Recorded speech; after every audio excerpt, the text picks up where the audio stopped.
Soeharto. Memang tidak mudah untuk mendapat penghargaan seperti itu.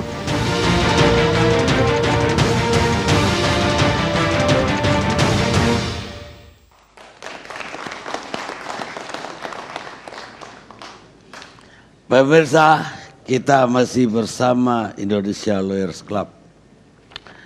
Sekarang saya minta putri dari Presiden pertama Republik Indonesia, Mbak Sukmawati Soekarno Putri. Apa pendapat Mbak tentang wacana yang digulirkan oleh Golkar di Munas kemarin, Munaslup? Terima kasih Bung Karni, saya dapat kesempatan untuk bicara pada malam hari ini dan menyegarkan ingatan saya di dalam benak dan kalbu saya yang kemudian membuat ada beberapa catatan tentang Soeharto, terutama kepada Golkar dan seluruh rakyat Indonesia. Apakah layak Soeharto itu mendapat gelar tersebut ketika dia adalah pelanggar HAM berat? Dia adalah pengkhianat bangsa. Dia pembunuh para pahlawan revolusi. Dia pembunuh pimpinan PNI dan masanya. Dia pembunuh pimpinan PKI dan masanya. Dia penganiaya menteri kabinet Dwikora. Dan pada akhirnya pembunuh Presiden pertama Republik Indonesia, Dr. Insinyur Soekarno. Jadi itulah fakta-fakta sejarah yang saya catat, yang saya juga akhirnya menuliskan sebuah buku sebagai suatu kesimpulan akhir dari seluruh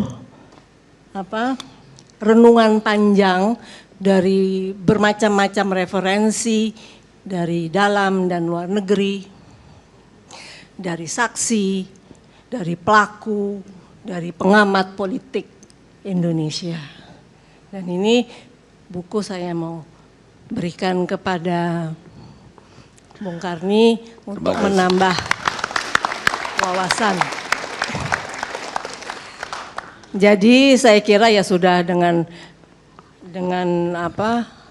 macam-macam apa yang saya catat di dalam perjalanan pemikiran saya di dalam politik Indonesia yang sangat menyedihkan, yang menjadi luka di dalam sanubari kami, itu kita bukanlah di kelompok yang setuju Soeharto itu diberikan gelar tersebut.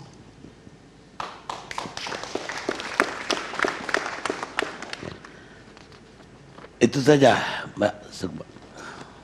Kalau mau lebih panjangnya, bahwa mungkin lupa ya di dalam suatu catatan, karena ini tahun 65 ya, dalam catatan pembicaraan lingkar ring 1 Presiden Soekarno pada waktu itu ketika terjadi suatu penculikan dan pembunuhan para pahlawan revolusi tersebut. Kemudian kita ring 1 itu orang-orang terdekat daripada Presiden Soekarno pada waktu itu dan beberapa panglima yang masih ada itu, wah ini adalah konflik internal Angkatan Darat. Saya kira itu sesuatu kata-kata yang mungkin di benak generasi muda nggak pernah dengar. Tapi saya dulu pernah mencatat itu karena saya masuk dalam lingkar ring pertama. Terus ketika kabinet Dwikora didemisionerkan dengan suatu pembacaan ya oleh Letkol Untung di RRI pada tanggal 1 Oktober ring pertama mengatakan ini kudeta.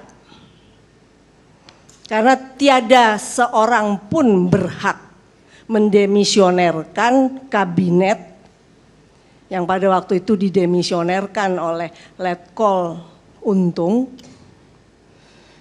Padahal yang berhak dan berwenang hanyalah presiden mendemisionerkan kabinet, maka dengan demikian itulah awal dari kudeta. Sebetulnya awal kudeta adalah pembunuhan dari para pahlawan revolusi itu tahap pertama. Kemudian tahap kedua adalah suatu pernyataan di RRI tersebut. Itu rentetan kedua, makanya oleh Cornell Paper dinyatakan kudeta merangkak. Memang aksinya Soeharto ini sangat berlainan dengan kudeta-kudeta yang terjadi di dunia. Apakah itu oleh Jenderal Lonol terhadap pemerintahan Pangeran Sihanouk, ataukah Saddam, ataukah Gaddafi, ataukah Pinochet, yang aksinya adalah betul-betul yang pertama yang di target adalah number one. Tapi ini lain. Soeharto sangat pandai bermain di belakang layar.